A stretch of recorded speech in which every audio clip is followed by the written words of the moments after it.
2012 defense spending bill, and there are 4 more amendment votes to follow. 2-minute votes in the House, and final passage is still ahead.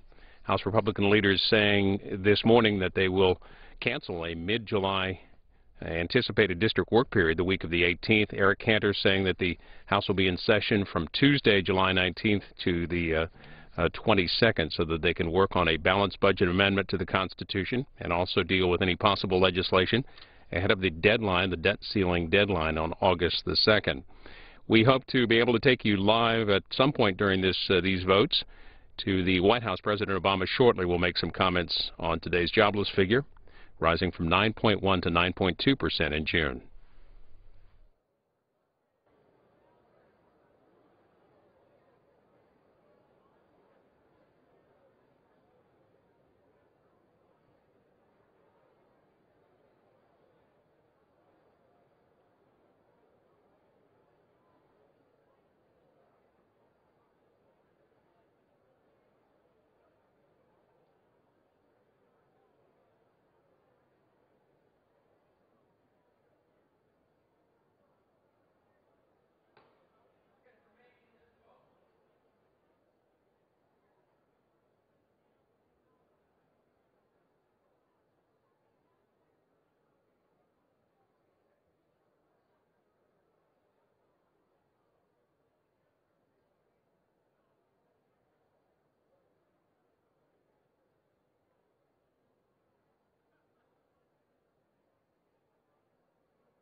The yeas are 118, the nays are 295. The amendment is not adopted.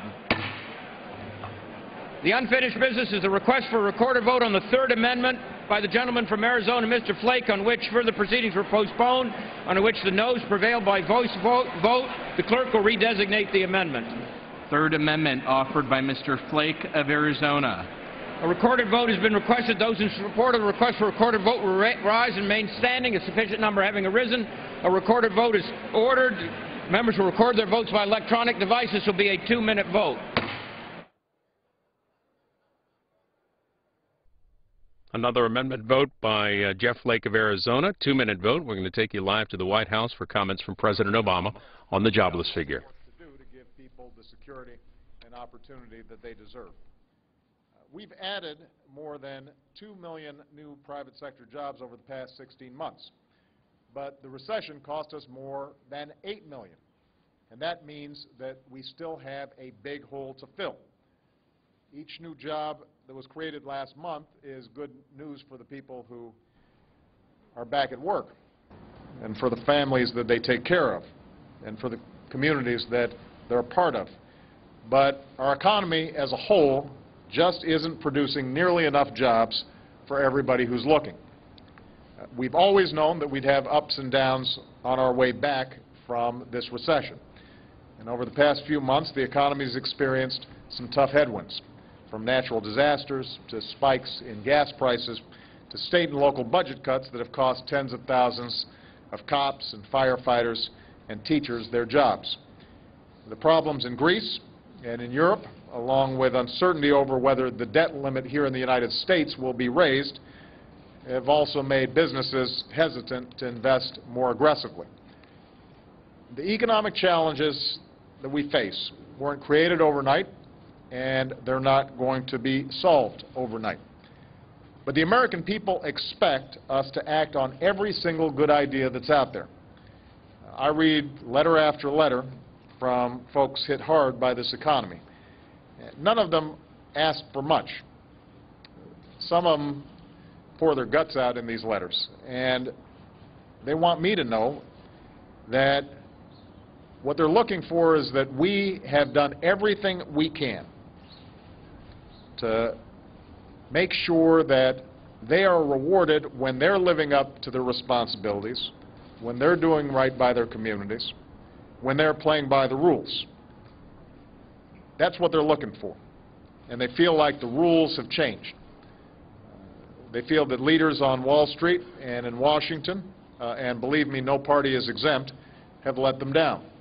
And they wonder if their efforts will ever be reciprocated by their leaders. They also make sure to point out how much pride and faith they have in this country, that as hard as things might be today, they're positive that things can get better. And I believe that we can make things better. How we respond is up to us. There are a few things that we can and should do right now to redouble our efforts on behalf of the American people. Let me give you some examples. Right now, there are over 1 million construction workers out of work after the housing boom went bust, just as a lot of America needs rebuilding. We connect the two by investing in rebuilding our roads and our bridges and our railways and our infrastructure. And we could put back to work right now some of those construction workers that lost their jobs when the housing market went bust. Right now, we can give our entrepreneurs the chance to let their job-creating ideas move to market faster by streamlining our patent process. That's pending before Congress right now. That should pass. Today, Congress can advance trade agreements that will help businesses sell more American-made goods and services to Asia and South America, supporting thousands of jobs here at home. That could be done right now. Right now, there are a lot of middle-class families who sure could use the security of knowing that the tax cut that I signed in December to help boost the economy and put $1,000 in the pockets of American families, that that's still going to be around next year. That's a change that we could make right now. There are bills and trade agreements before Congress right now that could get all these ideas moving. All of them have bipartisan support. All of them could pass immediately, and I urge Congress not to wait. The American people need us to do everything we can to help strengthen this economy and make sure that we are producing more jobs. Also, to put our economy on a stronger and sounder footing for the future, we've got to rein in our deficits and get the government to live within its means while still making the investments that help put people to work right now and make us more competitive in the future. As I mentioned, we've had some good meetings. We had a good meeting here yesterday with leaders of both parties in Congress, and while real differences remain, we agreed to work through the weekend and meet back here on Sunday. The sooner we get this done, the sooner that the markets know that the debt limit ceiling will have been raised and that we have a serious plan to deal with our debt and deficit, the sooner that we give our businesses the certainty that they will need in order to make additional investments to grow and to hire, and will provide more confidence to the rest of the world as well, so that they are 100, the nays are 321. The amendment is not adopted. The unfinished business is the request for a recorded vote on amendment number 77, printed in the congressional record offered by the gentleman from Kansas, Mr. Holzkamp, on which further proceedings were postponed, and on which the noes prevailed by voice vote. The clerk will redesignate the amendment. Amendment number 77, printed in the congressional record, offered by Mr. Holzkamp of Kansas. Recorded vote has been requested. Those in support of a recorded vote will rise and remain standing. A sufficient number having arisen, a recorded vote is ordered. The members will record their votes by electronic device. This will be a 2-minute vote.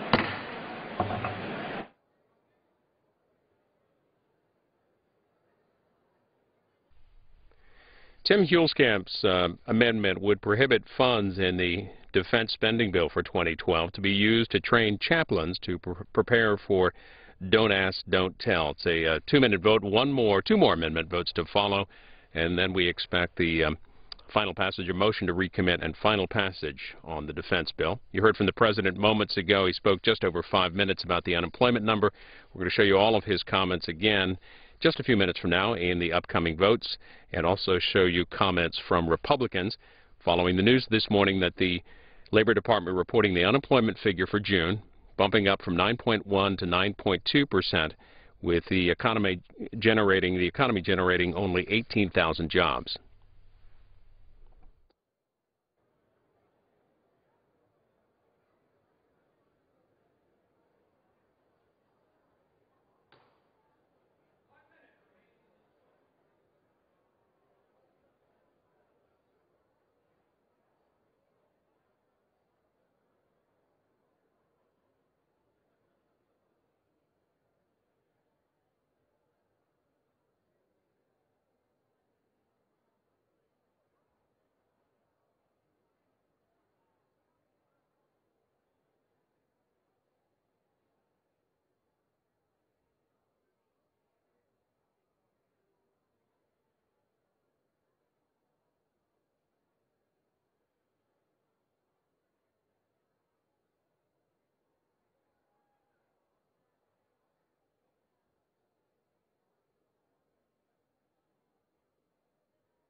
Vote. The yeas are 230.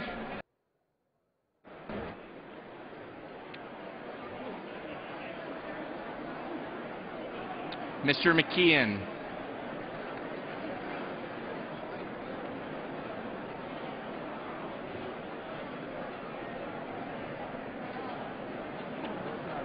Mr. McKeon votes aye.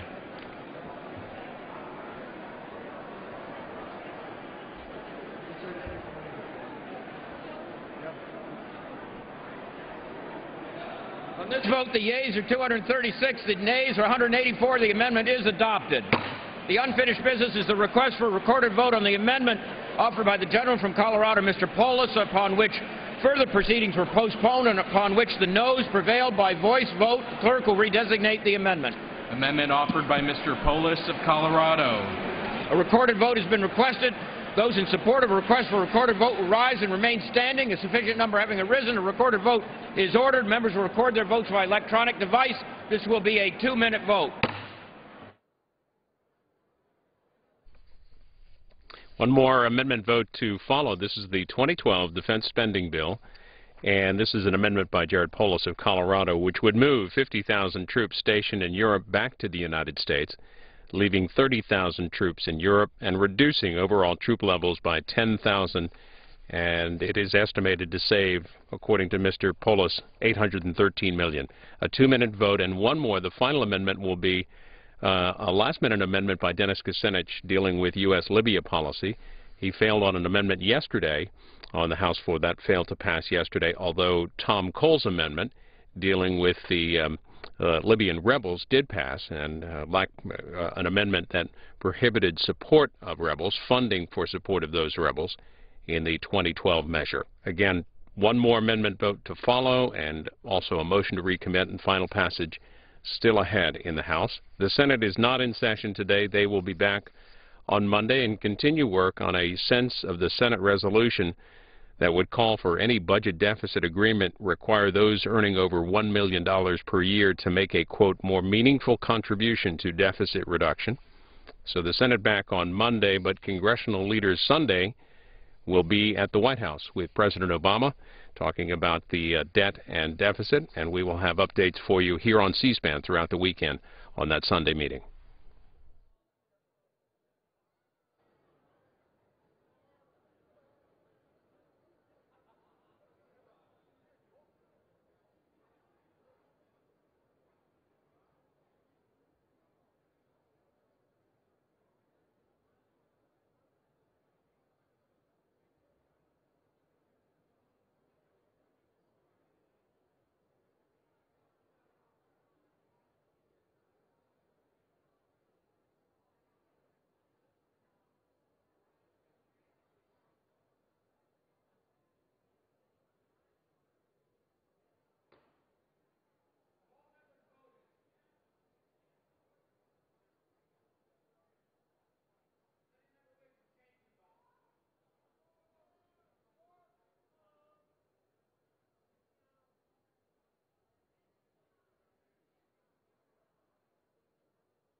On this vote, the yeas are 113, the nays are 307. The amendment is not adopted. The unfinished business is a request for recorded vote on the amendment offered by the gentleman from Ohio, Mr. Kucinich, upon which further proceedings were postponed and upon which the noes prevailed by voice vote. The clerk will redesignate the amendment. Amendment offered by Mr. Kucinich of Ohio. A recorded vote has been requested. Those in support of a request for recorded vote will rise and remain standing. Sufficient number having arisen, a recorded vote is ordered. Members will record their votes by electronic devices. This will be a 2-minute vote.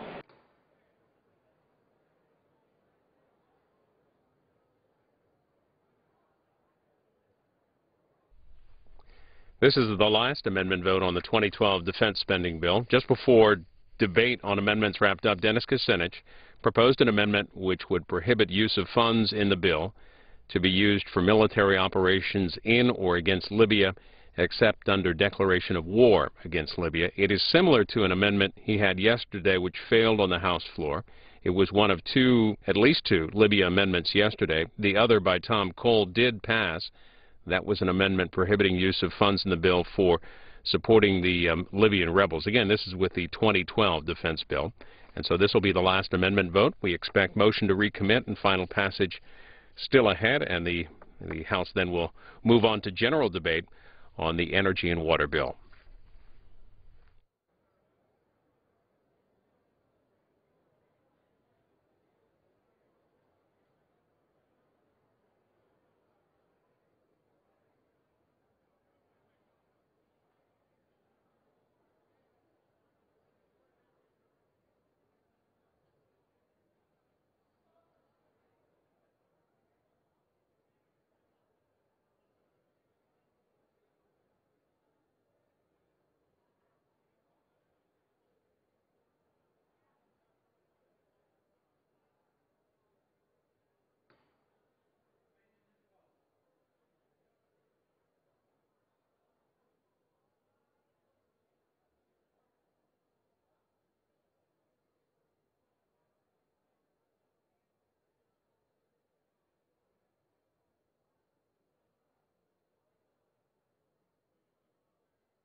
In this vote, the yeas are 168, the nays are 251. The amendment...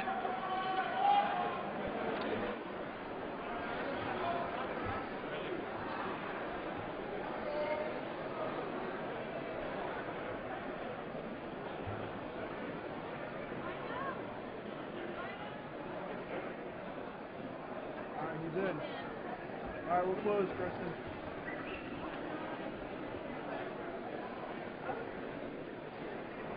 On this vote, the yeas are 169, the nays are 251. The amendment is not adopted.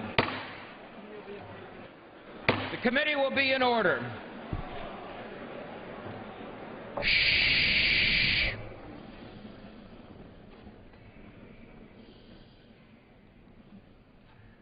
For what purpose does the gentleman from Maryland seek recognition? To speak out of order for 1 minute. Without objection. Ladies and gentlemen, this is a wonderful day of celebration. Today we celebrate the 85th birthday of an extraordinary American. An American who has served over 5/8 of his life in this House. An American whose father served before him. An American who has been sent to the Congress, Congress after Congress after Congress after Congress. A member who has made an extraordinary contribution to the legislative history of this Congress and to the welfare of this country. John Dingell today is 85 years of age.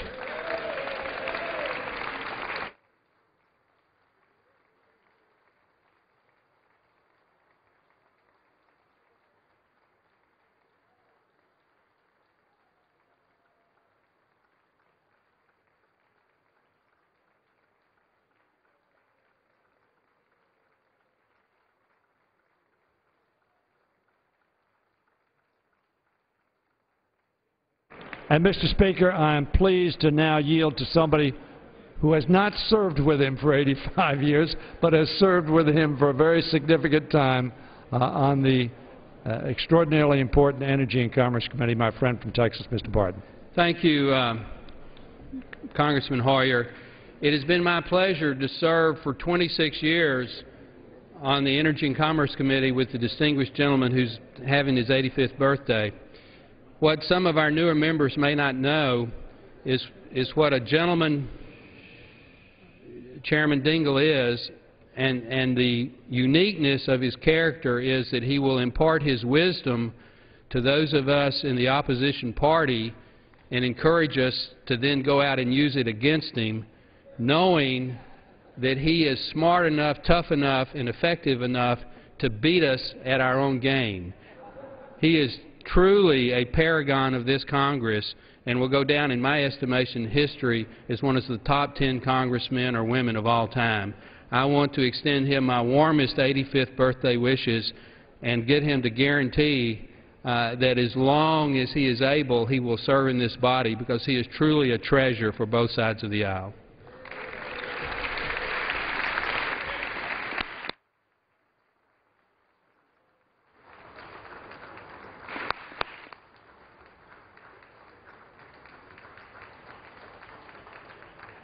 Nance, you want me to yield to you? I know that all of us, those of you who are new to this body, what Mr. Barton has just said, if you want an example of a truly great legislator, a legislator who has year after year sat down with both sides of the aisle, with all the different interest groups in this that are represented in this Congress, and work together to bring consensus to quality legislation, you could have no better example than John Dingell. And so I am pleased to rise, Mr. Dingell, and express great admiration, respect, and deep affection for you, which I know is shared by all of your colleagues. And I yield back the balance of my time. The gentleman from Maryland yields back. The clerk will read the last two lines of the bill. This act may be cited as the Department of Defense Appropriations Act, 2012.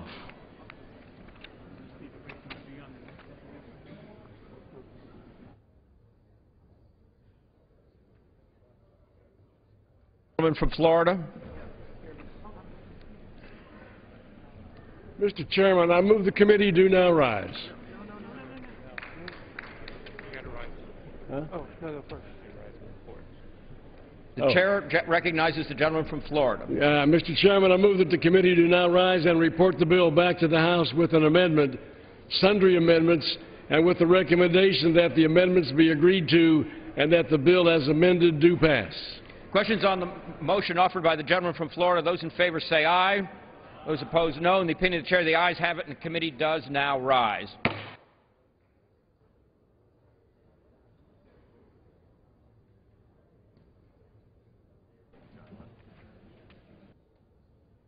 Speaker, the Committee of the Whole House on the State of the Union having had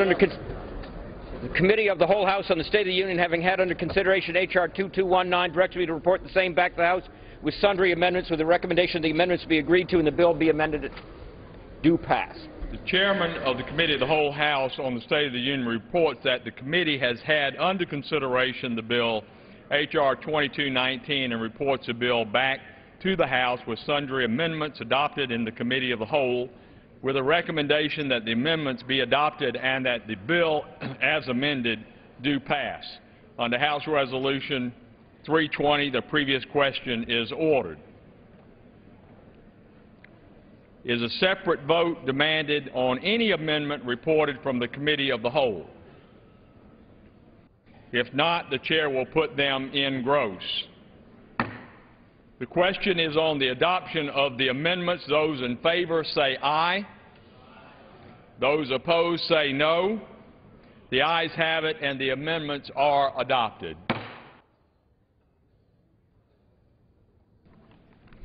The question is on engrossment and third reading of the bill. Those in favor say aye, and those opposed say no. The ayes have it. Third reading.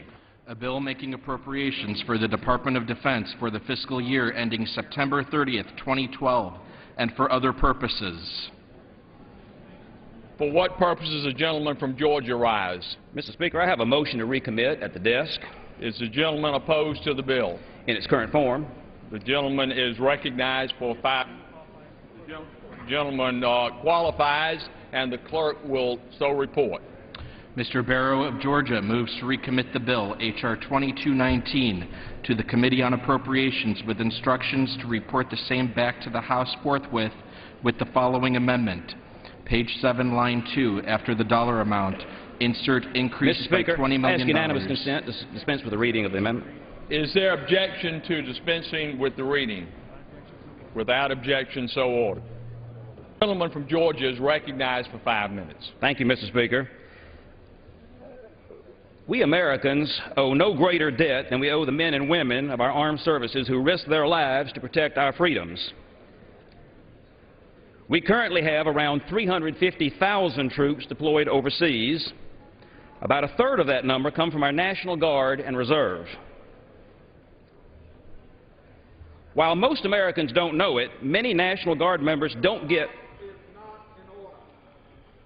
The House will be in order. Gentlemen may proceed. Thank you, Mr. Speaker. While most Americans don't know it, many National Guard members don't get the same support we give career service members. When many National Guardsmen and women get on the plane to go overseas, their families don't even know about the services that are available to them. And when many of those troops get back home, they don't have the help they need to get back in their daily lives. To address this disparity, in 2008, Congress established the Yellow Ribbon Reintegration Program to provide a support network tailored to meet the needs of National Guard and Reserve combat veterans and their families. The Yellow Ribbon Program helps servicemen and their families throughout deployment with programs such as career counseling, suicide prevention, access to health care, veterans benefits, and education benefits. This final amendment would increase funding for that program by $200 million. There's an excellent program in my district called the Augusta Wounded Warrior Project. They have several projects in Georgia to help wounded veterans. I've had the honor of working with them on some of these priorities and to meet with some of the returning veterans they've helped. What I hear over and over is that veterans can't take advantage of the many different support services available to them if they don't know about them or don't know how to navigate the bureaucracy that runs them.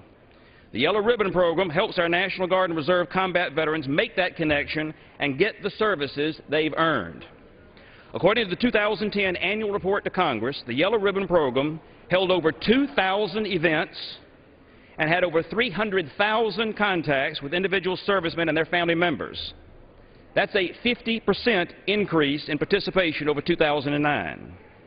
And as the total number of returning National Guard and Reserve combat veterans goes up, the need goes up. This amendment will help make sure that the Yellow Ribbon Program can meet that need. My amendment makes these funds available through a transfer from the account for the Afghanistan Security Forces Fund. That account is funded in this bill at $12.8 billion. While I think those funds are an important part of the strategy for long-term success in Afghanistan, I think the highest and best use of a very small part of that money is to help our National Guard and Reserve combat veterans get back on their feet again. My amendment would use about 1.5% of that money for this purpose, which I think is reasonable. In exchange for about 1.5% of what we're about to provide to help the Afghans take care of themselves, we can provide a 125% increase in support for those American soldiers and their families who make it all possible. I think that's a pretty good deal. Finally, my amendment will not in any way delay final passage of this important legislation. If adopted, we move straight to a final vote on passage of this legislation. I want to thank the chairman and the ranking member for their service and for their work on this bill. I think my amendment will have virtually no adverse impact on what we're trying to do for Afghanistan, but it will have a huge positive impact in meeting the needs of our combat veterans and their families. I hope that's something we can all support. And with that, Mr. Speaker, I yield back the balance of my time. Gentleman yields back.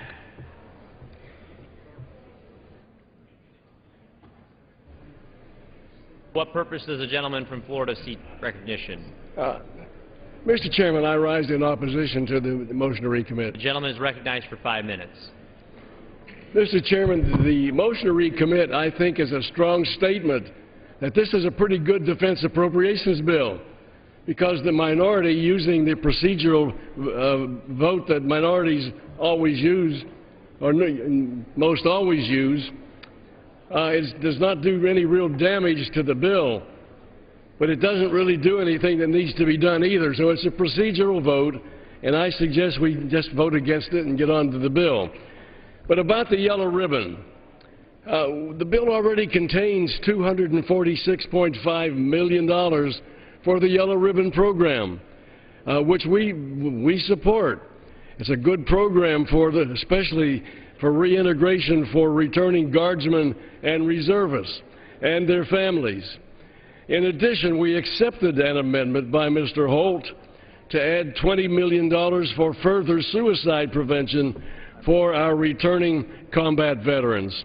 This comes to a total of $266.5 million. Now, that's not a bad number when you consider that we had to reduce the President's budget by $9 billion. So I think we did pretty good. And I think that this motion to recommit is a strong indication that there's nothing really wrong with this bill. We just ought to go ahead and defeat the motion to recommit and pass the bill. And I yield back.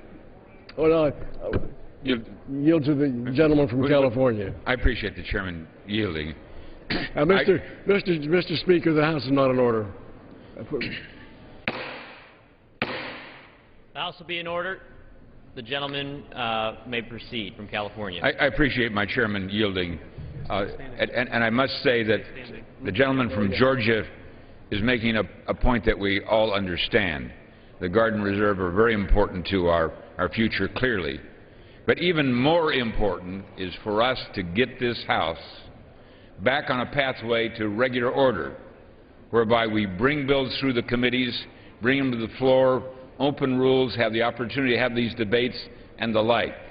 And I must say our chairman has done a fabulous job in moving in that direction, but I also would say that our ranking member of the committee, of the subcommittee, who's also ranking member of the full committee, has been publicly committed to getting us back to regular order.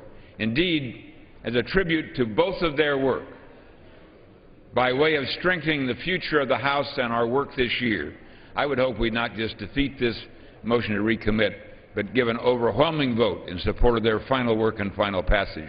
And with that, I yield back. I yield back my time, Mr. Chairman. Gentleman yields back. Without objection, the gentleman from Georgia. Ask for a recorded vote. For the question. Without objection, the previous question is ordered on the motion to recommit. The question is on the motion to recommit. Those in favor, please signify by saying aye. Aye. Those opposed, please say no. No. In opinion of the chair, the noes have it. Mr. Speaker, I ask for a recorded vote. A recorded vote is requested. Those favoring a recorded vote will rise. A sufficient number having risen, a recorded vote is ordered. Members will record their votes by electronic device. Pursuant to Clause 8 and Clause 9 of Rule 20, this 15-minute vote on the motion to recommit will be followed by a 5-minute vote on the passage of H.R. 2219 and the adoption of House Resolution 337. This is a 15-minute vote.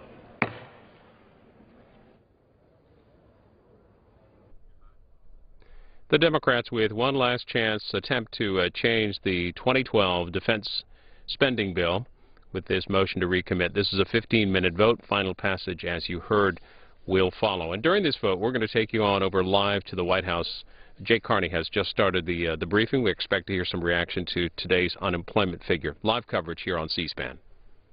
In a bipartisan way, to do something significant on deficit reduction and dealing with our long-term debt issues is because we need to put our economy on sounder footing in the 21st century so we can continue to grow and create jobs.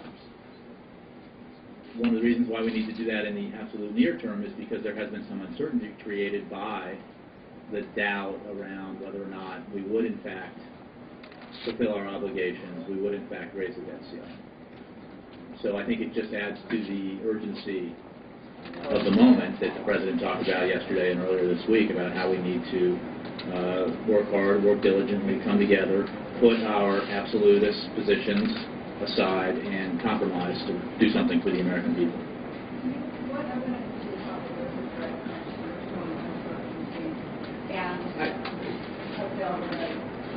Well, I think that there is, I mean, there's a lot of economic analysis out there, not just coming from the administration, but in fact disproportionately from outside, that suggests that this is one cause, and we're not overstating it at all. The President cited a number of issues that have had an impact on growth and job creation, including the situation in Europe, including things completely out of our control like natural disasters, the tsunami and earthquake in Japan that disrupted supply chains, and other issues. So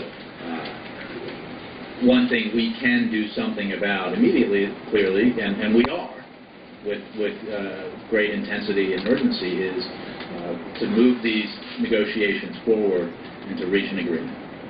And does it create an argument for including more Well, what the President spoke about today were things that Congress can do right now, separately and independently from a deal, or people have talked about, you know, what elements could be included in a deal. I mean, let me just start with some of the things that the President said that we could do right now that aren't being discussed as potential elements of a grand bargain, if you will. Well, patent reform is already there. It's ready to be acted on and could be signed into law. Infrastructure bank, you know, enabling and incentivizing private business to help rebuild our bridges and highways and airports and sewage systems, to put some of these construction workers back to work. That is something that Congress could take action on separately. Obviously, the free trade agreements, the 3 free trade agreements that collectively can create or support 70,000 American jobs could be acted on right now. Those things can be done. The payroll tax cut the President talked about and that he supports extending so that Americans continue to have more money in their pocket next year and have the certainty of knowing that payroll tax cut will continue into next year, could be acted on, or it could be part of a bigger agreement. And I think these things are worth doing whether they're part of an agreement or not. and in particular the payroll tax cut, which is the only of those three which really makes sense as part of an agreement, as far as I understand. Yes.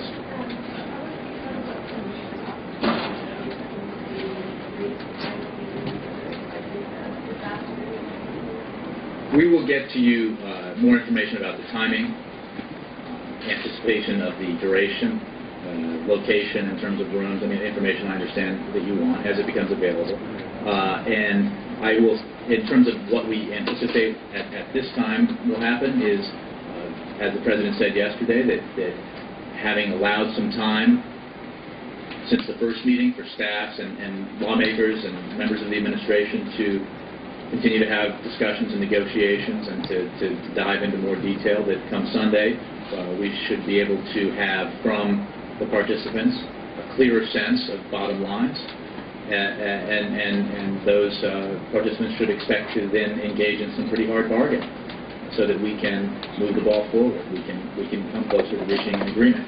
I'm not prepared to say that we'll produce something Sunday. I think I wouldn't anticipate that necessarily in terms of the final product at all. I would simply say that we do expect progress to be made, as it is being made in between these two groups.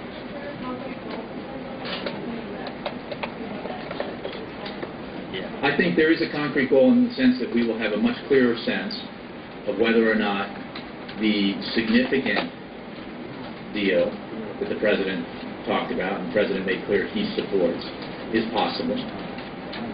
And that comes with a sort of getting a clearer picture about what participants are willing to do.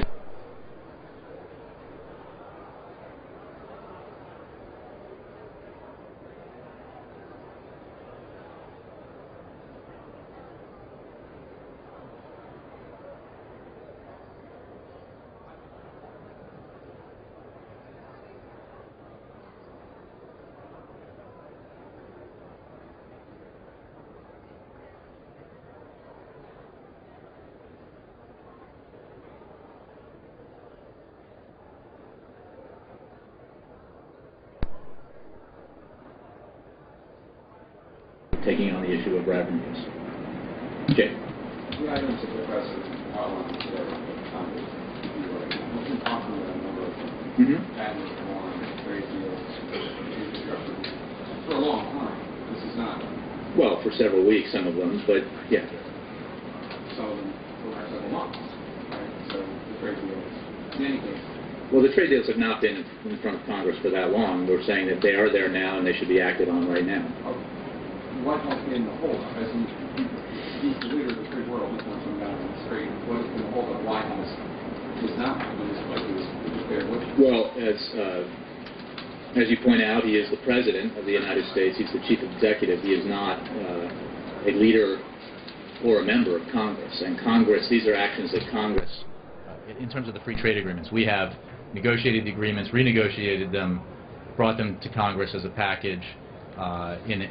With a compromise on TAA that was worked out in a bipartisan way with the chairman of the House Appropriations Committee, Ways and Means Committee rather, and that is now in Congress's court, so it could be acted on. Patent reform is working its way through Congress; it needs to be acted on. So, what I think the point is that there's no silver bullet. There's no single piece of legislation that will somehow address all of our economic concerns. We just need to act continually to take the actions that we can take that will have a positive impact on our economy and job creation. And those, the four he mentioned, are ones that he thinks and that have bipartisan support and therefore could pass and become law relatively easily compared to all the other things that we have to do that are so hard to negotiate. Right, but when the President wants something to pass Congress, and he really wants it, whether it's Wall Street reform or the health care bill or whatever, he has a way of pushing it, of having it happen. What is the White House going to do today to have any of these items acted upon?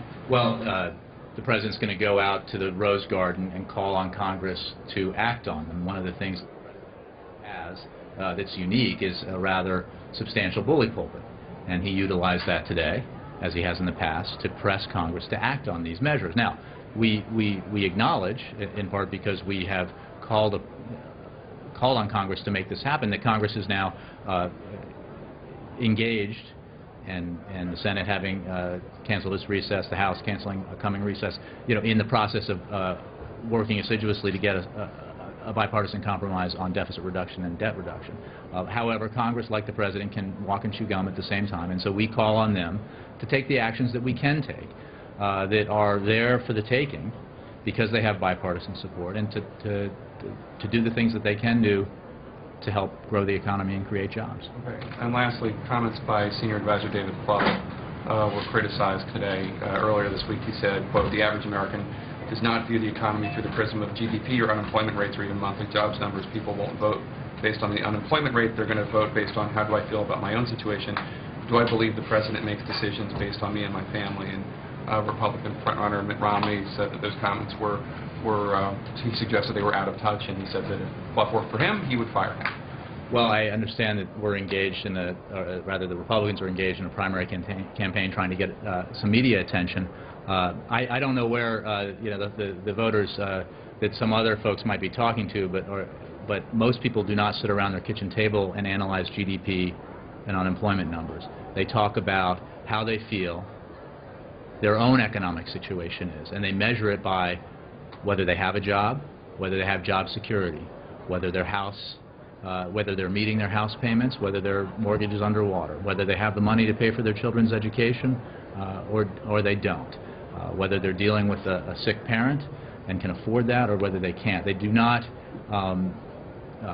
sit around analyzing the Wall Street Journal or Bloomberg to look at analyze the numbers. Now maybe some folks do, but not most Americans. I think that's the point David Plouffe was making. That's the point the President was making just moments ago in his statement in the Rose Garden. Yes. Jay, the President said today that he talked about ups and downs on the way to a recovery. In light of these jobs numbers, does that mean that he sees this as more than just a bump in the road, as it's been put before? I think that when the President was sworn into office, the United States was in economic freefall. The economy was contracting dramatically. The economy was shedding jobs at the rate of more than 700,000 per month. The actions that the President and the Congress took arrested that decline and began to reverse it. We have seen economic growth. We have seen private sector job creation, more than 2 million jobs over 16 months. The problem is that the path, as we've climbed out of the hole, has not always been a direct trajectory. There's been months. I mean, you've heard us when we've had jobs reports that have been very positive, and we have not sought to over-interpret them as signs that happy days are here again. We have gone month by month and always said, no matter what the jobs reports are, that more work needs to be done, that this President will not be satisfied until every American who's out there looking for a job can get one. Because of the slowing economic growth, we've had positive growth, but because it has slowed, that has a direct impact on job creation, as Austin Goolsbee, the President's chairman of the Council of Economic Advisors, said this morning. That's why we need to do the things we can do to spur growth and therefore spur job creation, and keep our nose to the grindstone and keep doing the things collectively, both the administration and Congress, that we can to help the private sector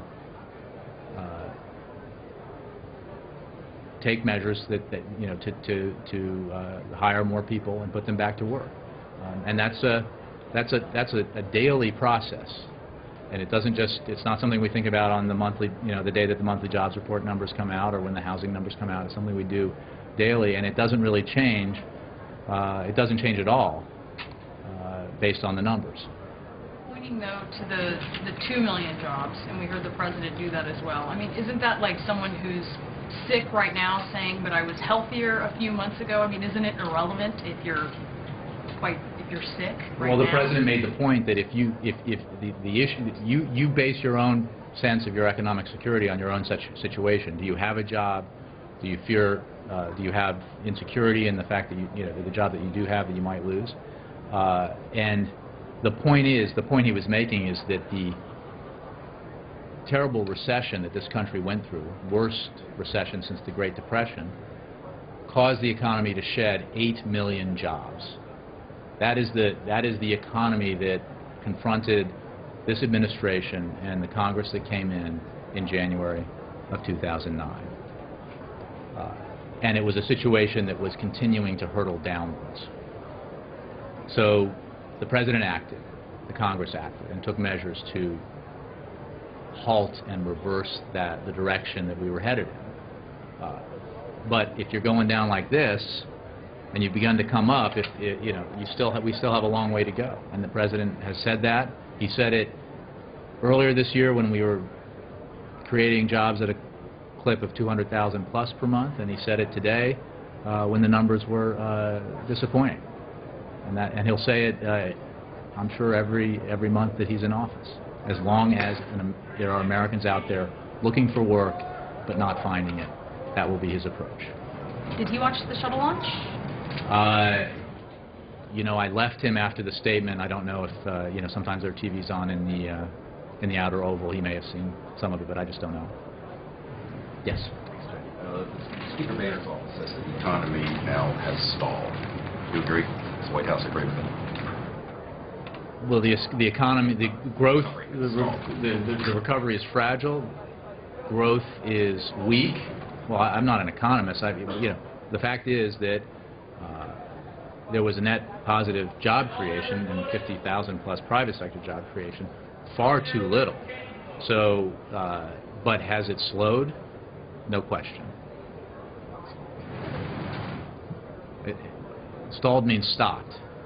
And, I'm not an economist, but the report we saw today... On this vote, the yeas are 188 and the nays are 234. The motion is not adopted.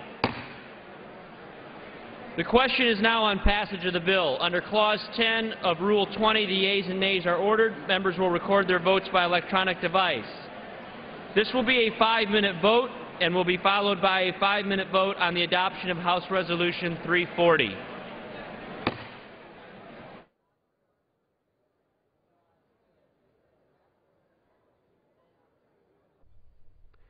These should be the last two recorded votes of the day, of the week. This is final passage on the 2012 defense spending bill. $649 billion. That's $8 billion less than requested by the White House. It includes $119 billion for the wars in Iraq and Afghanistan.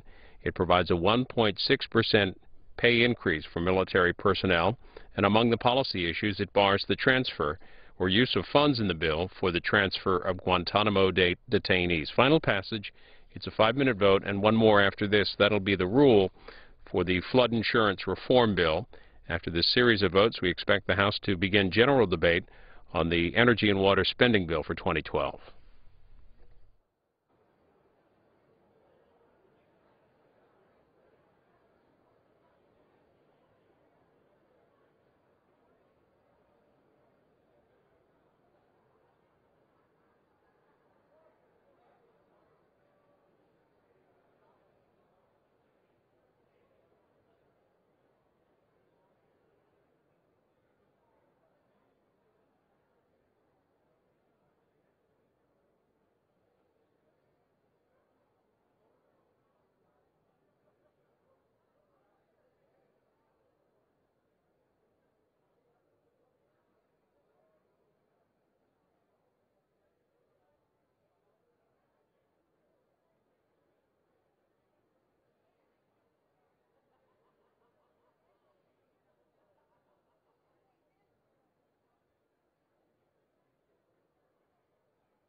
On this vote, the yeas are 331, the nays are 83.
Mr. Brady of Texas. Once Brady's in, we can close.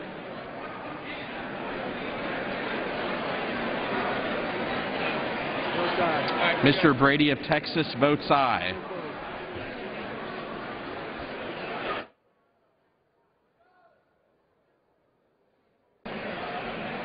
On this vote, the yeas are 336 and the nays are 87.